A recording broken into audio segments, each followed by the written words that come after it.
आप सब लोग ठीक ठाक होंगे। हम बायोलॉजी का जो है चैप्टर नंबर 2 स्टार्ट करने वाले हैं, that is biological molecules. So first we need to know that what are biological molecules.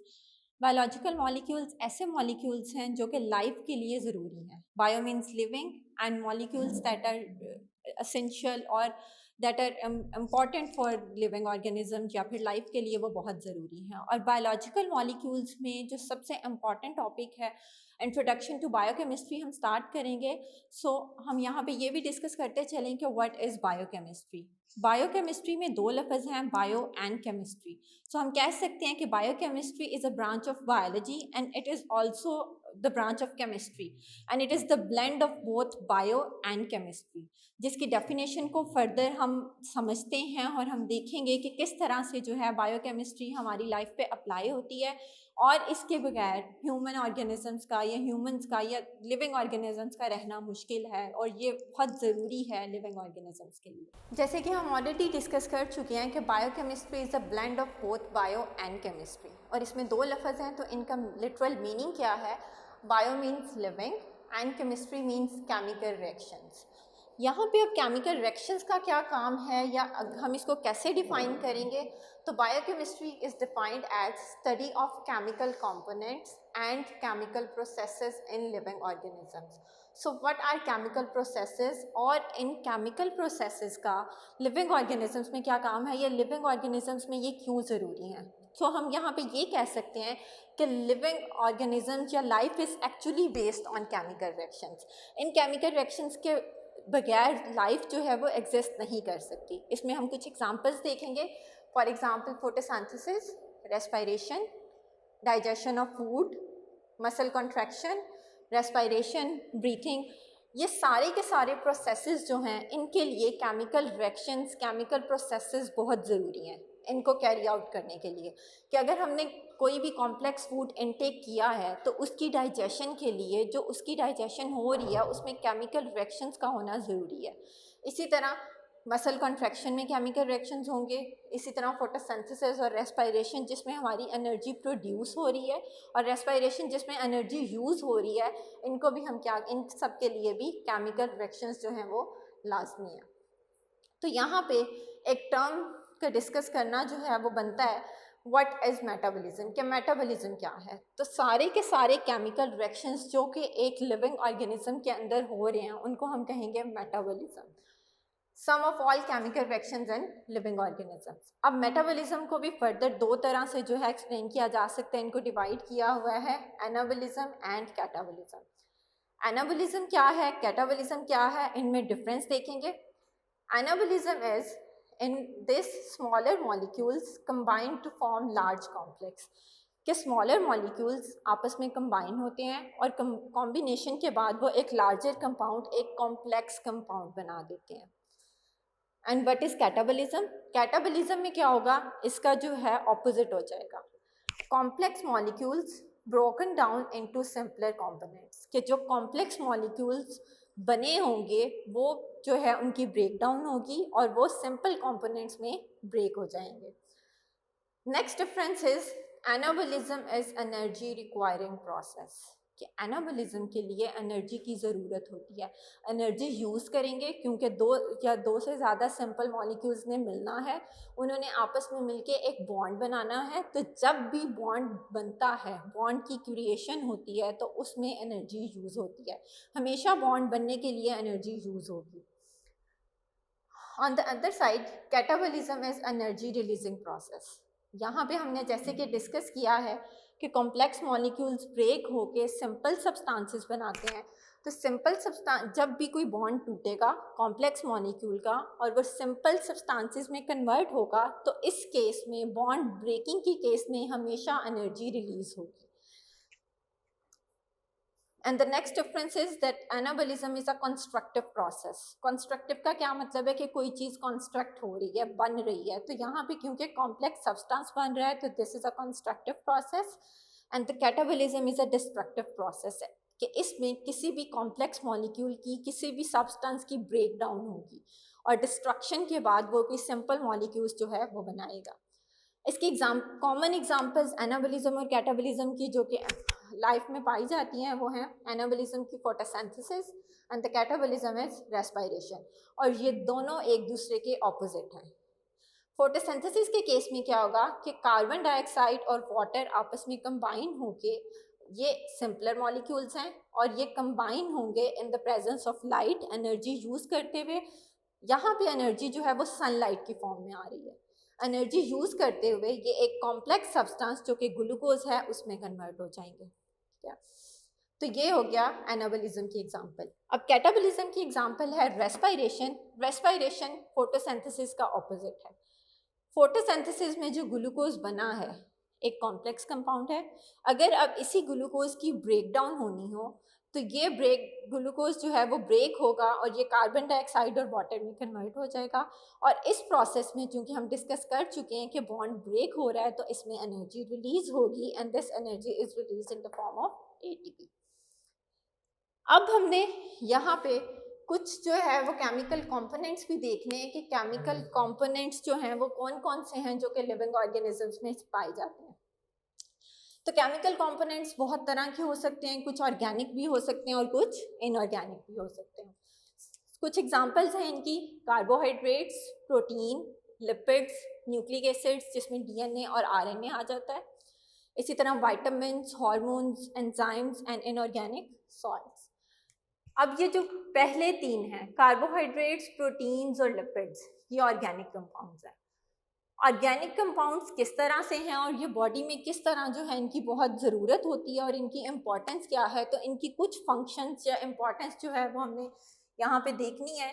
इनकी ऑल्दो बहुत सारी इंपॉर्टेंस होती है, इन टॉपिक्स को हम अलग अलग से डिस्कस करेंगे, लेकिन यहाँ पे जनरल जो है इनकी मेन इंपॉर्टेंस जो है वो हम देखेंगे, मेन यूज़ क्या है इनका। तो carbohydrates are the main source of energy, कि कार्बोहाइड्रेट्स जो है वो एनर्जी प्रोवाइड करते हैं। इसी तरह प्रोटीन्स भी एनर्जी जो है वो प्रोवाइड करते हैं। जब बहुत बॉडी में कुछ जगहों पे जो है प्रोटीन्स भी एनर्जी प्रोवाइड करने के काम आ रहे होते हैं। और इसके साथ साथ इनका इम्पॉर्टेंट फंक्शन क्या है कि ये बिल्डिंग मटेरियल के तौर पे काम करते हैं, क्योंकि बॉडी की सारी प्रोटीन्स जो हैं वो क्या हैं, वो बिल्डिंग मटेरियल हैं और बॉडी का मेकअप बना जो है स्केलेटन बना रही है खास तौर पे। तो इसी तरह हम इसको बिल्डिंग मटीरियल भी कह सकते हैं। The third one is lipids. Lipids क्या हैं, एनर्जी प्रोवाइड करते हैं, क्योंकि हमारी बॉडी में जो एनर्जी है वो लिपिड्स की फॉर्म में स्टोर हुई होती है और साथ साथ ये बॉडी को प्रोटेक्शन प्रोवाइड कर रहे होते हैं। न्यूक्लिक एसिड्स में हमने जैसे पहले भी डिस्कस कर लिया कि डीएनए और आरएनए का फंक्शन क्या है कि ये जेनेटिक इंफॉर्मेशन को स्टोर करते हैं। उसके बाद विटामिन्स, हार्मोन्स एंड एंजाइम्स, ये तीनों भी जो हैं ऑर्गेनिक कंपाउंड्स हैं, लेकिन इनमें डिफरेंस क्या है कि ये जो ऑर्गेनिक कंपाउंड्स हैं ये किस तरह से यूज़ होते हैं, ये ब्रेक होने के बाद यूज़ होते हैं बॉडी में। कि अगर हमारी बॉडी में कार्बोहाइड्रेट्स, प्रोटीन्स और लिपिड्स जा रहे हैं, हम उनको इंटेक कर रहे हैं, तो वो बॉडी के लिए तब ही यूज़फुल होंगे जब उनकी ब्रेकडाउन हो जाएगी। वो कॉम्प्लेक्स फॉर्म में या विदाउट ब्रेकिंग के बॉडी में जो है वो अपना फंक्शन परफॉर्म नहीं करेंगे। लेकिन विटामिन्स, हार्मोन्स और एंजाइम्स जो हैं वो एज इट इज़ यूज़ होंगे। जिस तरह से जो हम उन्हें इंटेक कर रहे हैं वो बॉडी में ब्रेक होने के बगैर ही यूज़ होंगे, क्योंकि यहाँ पे हार्मोन्स क्या कर रहे हैं, विटामिन्स क्या कर रहे हैं, एंजाइम्स क्या कर रहे हैं कि विटामिन्स जो हैं डिफरेंट रिएक्शंस में यूज़ हो रहे हैं, कोएंजाइम्स के तौर पे यूज़ हो रहे हैं। एंजाइम्स क्या कर रहे हैं, ये डिफरेंट केमिकल प्रोसेसेस को रेगुलेट कर रहे हैं। ठीक है, इसी तरह इनऑर्गेनिक और आइंस वगैरह और सॉल्ट्स वगैरह जो हैं ये सारे इनऑर्गेनिक कंपाउंड्स हैं और ये भी साथ साथ जो हैं केमिकल प्रोसेसेस में यूज़ होंगे। जैसे कि हमने कहा कि हम इनको अलग अलग से डिस्कस करेंगे ऑर्गेनिक कंपाउंड्स को। So the first one is carbohydrates. अब कार्बोहाइड्रेट्स का लिटरल मीनिंग क्या है? Literal meaning of carbohydrates is hydrated carbon. Hydrated carbon इसको क्यों कहा गया या इसका मतलब क्या है? तो अगर हम इसमें हाइड्रोजन और ऑक्सीजन की रेशो देखें, वैसे तो इसमें कार्बन, हाइड्रोजन, ऑक्सीजन तीन जो हैं वो एलिमेंट्स प्रेजेंट हैं, लेकिन अगर हम इसमें हाइड्रोजन और ऑक्सीजन की रेशो देखें तो वो 2:1 होगी ज़्यादातर in most of the carbohydrates. लेकिन अगर हम इसमें एग्जांपल देखें कि इसकी जो है 2:1 रेशो को वो जस्टिफाई कर रहा है या नहीं कर रहा, तो first example is of glucose C6H12O6। अब यहाँ पे अगर हम हाइड्रोजन और ऑक्सीजन की रेशो देखें तो दिस रेशो इज 2:1। इसी तरह सक्रोज की एग्जांपल में क्या फॉर्मूला है C12H22O11। यहाँ पे भी हाइड्रोजन और ऑक्सीजन की रेशो जो है वो 2:1 है। तो यहाँ पे क्वेश्चन ये राइज होता है कि क्या सारे के सारे कार्बोहाइड्रेट्स में हाइड्रोजन और ऑक्सीजन की रेशो 2:1 ही होगी? तो इसका आंसर है नहीं, कि ऐसा नहीं होता। तो ऐसा क्यों नहीं होता, इसको भी हम एग्जांपल से देखेंगे कि ये यहाँ पे हमारे लिए एक प्रॉब्लम है, ये पॉइंट टू पॉन्डर है कि ऐसा क्यों, सिर्फ हम इस बेस पे क्यों नहीं कह सकते कि कार्बोहाइड्रेट्स में जो है वो 2:1 हाइड्रोजन और ऑक्सीजन की रेशो है। तो यहाँ पे हम एक एग्जाम्पल ले लेते हैं एसिटिक एसिड की। एसिटिक एसिड का फॉर्मूला है C2H4O2। यहाँ पे हाइड्रोजन और ऑक्सीजन की रेशो 2:1 ही है, लेकिन ये कार्बोहाइड्रेट नहीं है, ठीक है। इसी तरह next example is of lactic acid. Lactic acid का फॉर्मूला है C3H6O3। यहाँ पे भी हाइड्रोजन और ऑक्सीजन की रेशो 2:1 ही है, लेकिन ये भी एक कार्बोहाइड्रेट नहीं है। इसी तरह another example is of rhamnose. इसका क्या फॉर्मूला है C6H12O5। यहाँ पे हाइड्रोजन और ऑक्सीजन की रेशो जो है वो 2:1 नहीं है, लेकिन ये एक कार्बोहाइड्रेट है। तो यहाँ पे ये एग्जाम्पल जो है ये तो इसको जस्टिफाई नहीं कर रही कि हाइड्रोजन और ऑक्सीजन की रेशो जो है वो 2:1 ही हो, और ये जो कार्बोहाइड्रेट्स नहीं है ये इसको जस्टिफाई कर रहे हैं। तो हम ये नहीं कह सकते कि ऐसे मॉलिक्यूल्स या ऐसे सब्सटेंसेस जिनमें हाइड्रोजन और ऑक्सीजन की रेशो 2:1 हो तो हम उन्हें कार्बोहाइड्रेट्स कह देंगे। तो इसमें जो है वो कुछ मॉडिफिकेशन हुई और उसकी केमिकल डेफिनेशन जो है वो आ गई कि केमिकल डेफिनेशन कार्बोहाइड्रेट्स की क्या है जो इसको ज़्यादा अच्छे से जस्टिफाई कर सकती है। So chemical definition of carbohydrates is chemically carbohydrates are polyhydroxy aldehydes और पॉलीहाइड्रोक्सी कीटोन्स। के कार्बोहाइड्रेट्स या तो पॉलीहाइड्रोक्सी एल्डिहाइड्स होंगे या पॉलीहाइड्रोक्सी कीटोन्स होंगे, और complex substances which on hydrolysis yield polyhydroxy aldehyde और कीटोन सब यूनिट्स। तो यहाँ इस डेफिनेशन में 3 चीज़ें जो हैं वो हमने नोट करनी है कि पॉलीहाइड्रोक्सी का क्या मतलब है। पॉलीहाइड्रोक्सी का मतलब है मैनी OH के यहाँ पे काफ़ी सारे जो है वो हाइड्रोक्सिल ग्रुप प्रेजेंट होंगे कार्बोहाइड्रेट में। The next thing is aldehyde, कि एल्डिहाइड का क्या मतलब है। तो इन सब्सटेंसेस में कार्बोहाइड्रेट्स में एल्डिहाइड ग्रुप का होना ज़रूरी है, और एल्डिहाइड ग्रुप क्या होगा, इस ग्रुप को हम कहेंगे एल्डिहाइड ग्रुप। ऐसा कार्बोनाइल कार्बन जिसके एक साइड पे हाइड्रोजन होगा और दूसरी साइड पे कार्बन होगा, तो ऐसे ग्रुप को हम कहेंगे aldehyde group. And the third one is ketone. तो कीटोन क्या होगा, कीटोन ऐसा कार्बोनाइल कार्बन होगा जिसके दोनों साइड पे कार्बन प्रेजेंट होगा। कि ऐसे कार्बोनाइल कार्बन को या ऐसे ग्रुप को हम क्या कहेंगे, कीटोन कहेंगे। तो अब इस डेफिनेशन से हमें क्या पता चला कि ऐसे कंपाउंड्स जिनके अंदर हाइड्रोक्सिल ग्रुप प्रेजेंट होंगे, ज़्यादा अमाउंट में प्रेजेंट होंगे, या तो एल्डिहाइड ग्रुप प्रेजेंट होगा या फिर कीटोन ग्रुप प्रेजेंट होगा। ये दोनों groups at a time present नहीं होंगे। और अब सेकेंड पॉइंट कि ये जो डेफिनेशन है केमिकल डेफिनेशन ऑफ कार्बोहाइड्रेट्स, ये 2 चीज़ों को एक्सप्लेन कर रही है। मतलब इसके 2 पार्ट्स हैं। 2 पार्ट्स किस तरह से हैं, सबसे पहला पार्ट ये वाला है, और ये जो पहला पार्ट है ये किस चीज़ को डिफाइन कर रहा है, मोनोसैकेराइड्स को।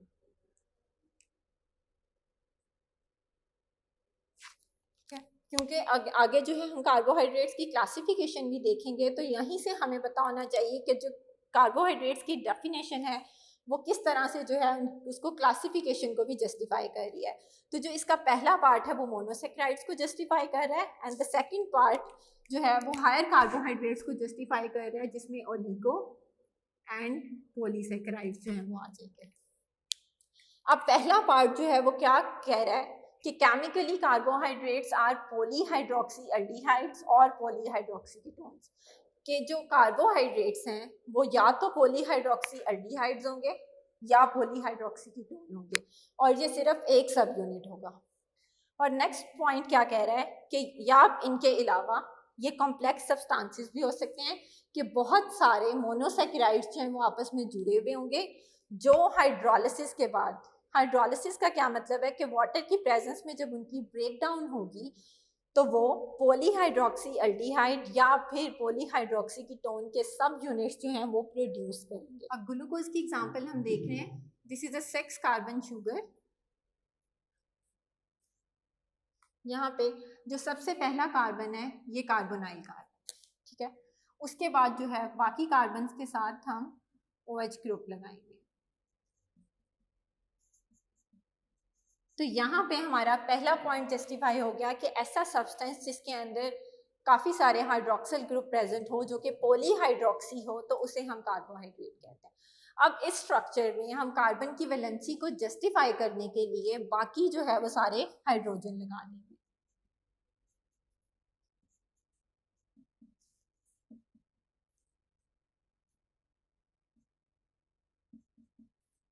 अब अगर हम यहाँ पे देखें तो हमने पहले डिस्कस किया है डेफिनेशन में कि ऐसा ग्रुप जिसके एक साइड पे हाइड्रोजन हो और दूसरी साइड पे कार्बन हो तो ऐसे ग्रुप को हम कहेंगे एल्डिहाइड ग्रुप।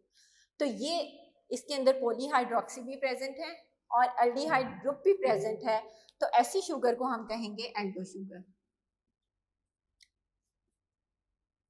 ठीक है, वो एक क्या हो जाएगा, पॉलीहाइड्रोक्सी एल्डिहाइड को ये जस्टिफाई कर रहा है। इसी तरह हम एक पॉलीहाइड्रोक्सी कीटोन की एग्जांपल भी देख लेते हैं। ये एग्जांपल है फ्रुक्टोज की। इसमें कार्बोनाइल कार्बन जो है वो ये वाला कार्बन है, कार्बन नंबर 2। हमने यहाँ पे डिस्कस किया है कि ऐसा ग्रुप जिसके दोनों साइड पे कार्बोनाइल कार्बन जिसके दोनों साइड पे कार्बन प्रेजेंट हो तो ऐसे ग्रुप को हम कहेंगे कीटोन ग्रुप। ठीक है, बाकी जो है इसके अंदर हाइड्रोक्सिल ग्रुप भी प्रेजेंट होंगे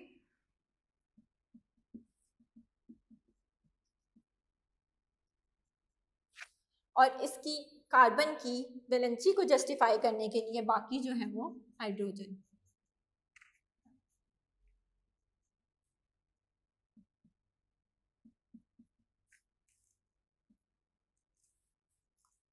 अब यहाँ पे हम देख सकते हैं कि ये एक एल्डो शुगर की एग्जांपल है और ये एक कीटो शुगर की एग्जांपल है जो कि हम केमिकल डेफिनेशन ऑफ कार्बोहाइड्रेट्स को जस्टिफाई कर रहे हैं।